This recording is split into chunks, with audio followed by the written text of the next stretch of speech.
This video is going to describe the basic operation of the Accu-Slice system. Begin by installing the Accu-Slice system onto the bandsaw as was described in the previous video. Mounting the miter bar on the Accu-Slice system into the miter bar slot on the bandsaw and then locking it in place with the offset cam screws.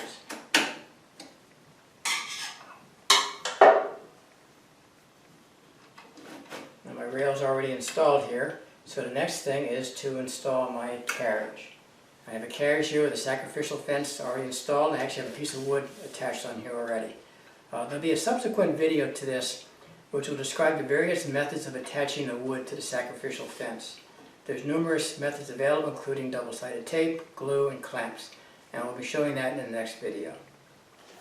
So I begin by sliding these roller bearings on the carriage onto the rail. And I usually use my fingers as a guide to guide these roller bearings into the rail slot. First, loosen the two course adjustment knobs on the Accu-Slice system. And then also release the two mag jig clamps by turning these counterclockwise. This enables the table to slide easily across the bandsaw table. Next, I rotate the index wheel all the way counterclockwise to get this gap as small as possible. The travel distance on the Accu-Slice system is about 2 inches, so if you're cutting boards more than an inch, inch and a half thick, you want to get the maximum travel out of your system. So I always back this off out to the stopping point before I start, and then rotate it to the 0 position on the index wheel. This just gives you a reference point to determine the thickness of board you're going to cut going forward. Next, making sure these are all released, your course adjustment knob and your mag jigs. Next, slide the Accu-Slice system and carriage till the wood just touches the bandsaw blade. And then move the carriage back so the wood's away from the bandsaw blade, but then move it real close to the bandsaw blade. Next, we want to move this forward just a slight amount so that our first cut will be cutting off between 10 and 20 thousandths thickness piece of wood. Just enough to square off the board. The purpose of this cut is just to square off the end of the board to give you a clean, smooth, and square surface for your first piece of wood to be cut. All subsequent cuts to this will be perfectly parallel to this cut surface. Next, tighten the two course adjustment knobs and then also activate the two mag jig clamps. Make sure the wood's not touching the bandsaw blade. Move it back slightly.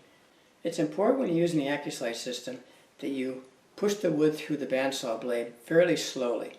The slower you push the board through the bandsaw blade, the smoother the cut. You can push through it faster, but you'll get a rougher cut. So again, I make sure my wood's not touching the bandsaw blade, I move it back, and now I'm ready to make my first cut.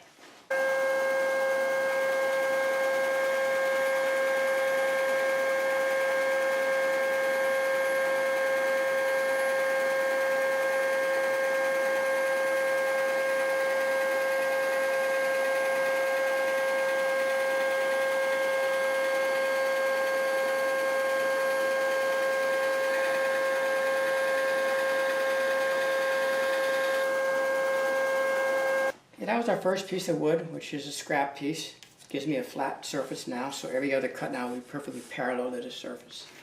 The blade I'm using here is a 10 teeth per inch Timberwolf blade.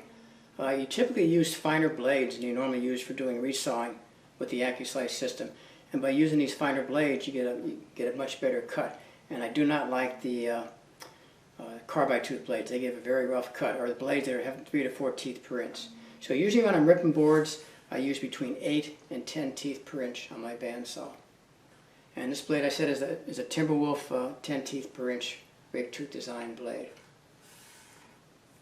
Also, this is the 3/4 inch blade I'm using. Normally I'm using a 1/2 inch blade for ripping, and I use the 3/4 inch blade with the Accu-Wedge system. So with ripping, you can use either a 1/2 inch or a 3/4 inch blade. So after the cut was complete, I moved the carriage back away from the bandsaw blade. And next I want to advance the carriage to cut my first piece of wood. Now I know on this blade, my kerf of the blade's between 45 and 50 thousandths of an inch. So I first of all release my two mag jig clamps. I do not loosen the course adjustment knobs. They stay fixed at this point.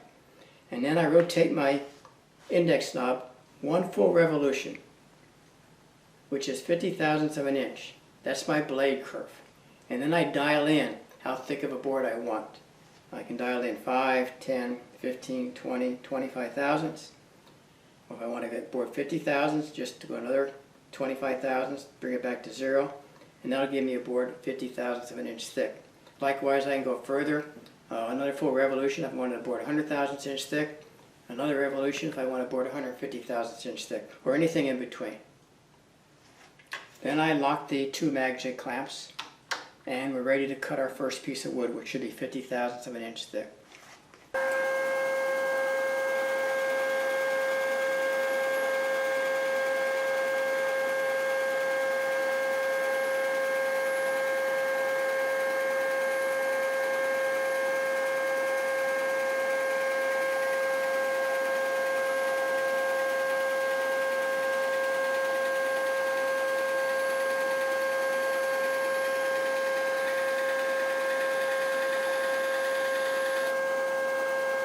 Now where the board kicks out of the bandsaw blade at the end, you get a burr on the wood.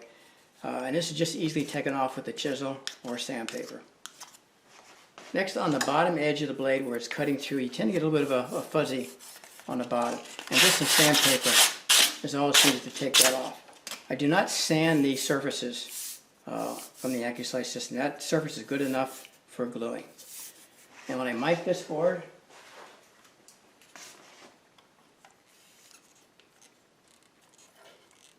got 54, 54, 55, 54 and a half, 54 and a half, 55. Within a thousandth of an inch all the way around, edge to edge and top to bottom.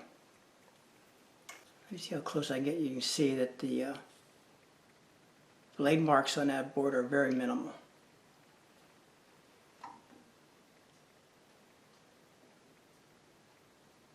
Again, this is a 10 teeth per inch very tooth design blade, so you get a very, very fine cut. It's a little bit rough, but that's good enough for gluing. To cut another board in the same dimension, again, just repeat the process once again. Loosen the 2 mag jig clamps, leave the course adjustment knobs in place, rotate the index wheel 1 full revolution for my blade curve, another full revolution to give me a board 50 thousandths of an inch, and then lock the 2 mag jigs in place.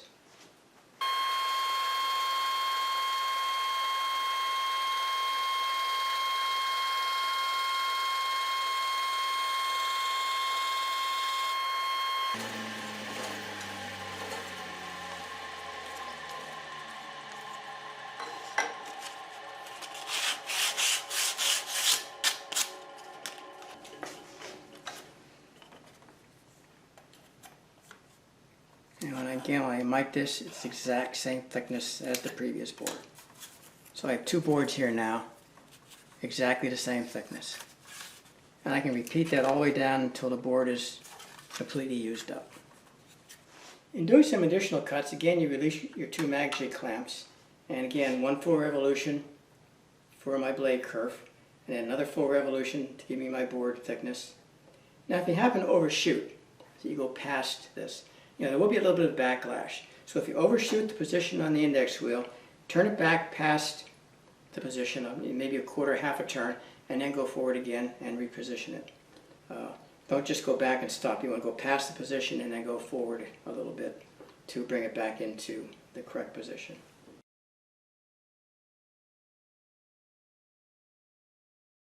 The Accu-Slice system can cut very thin pieces of wood. In fact, we've cut boards down to 5 thousandths of an inch thick. And I can show cutting a thin piece next. Again, release my mag jigs, 1 full revolution for the bandsaw blade. And in this cut a piece, it's going to be maybe 10 thousandths. So I just dial in 10 thousandths of an inch. Again, lock it in place.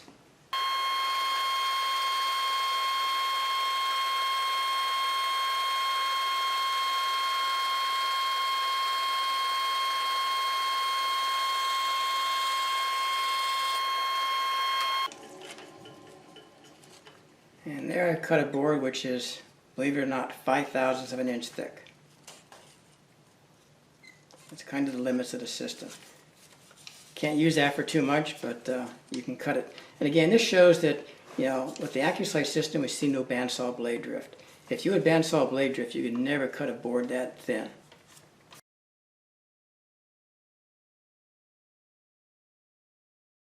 I hope this video proved helpful in showing the operation of the Accu-Slice system. As always, if you have any questions or concerns, please give us a call or drop us an email. We'll be glad to talk to you. The next video in this series will describe the actual attaching of wood to your sacrificial fence for cutting on the Accu-Slice system. There's a variety of techniques that we'll be showing, including using double-sided tape, gluing the board right to the fence, using clamps, and even screwing the board directly to the carriage on the Accu-Slice system. We'll be demonstrating not only cutting short boards, like we just showed in this video, but also cutting long boards, wide boards, and even round disc for segmented wood turning.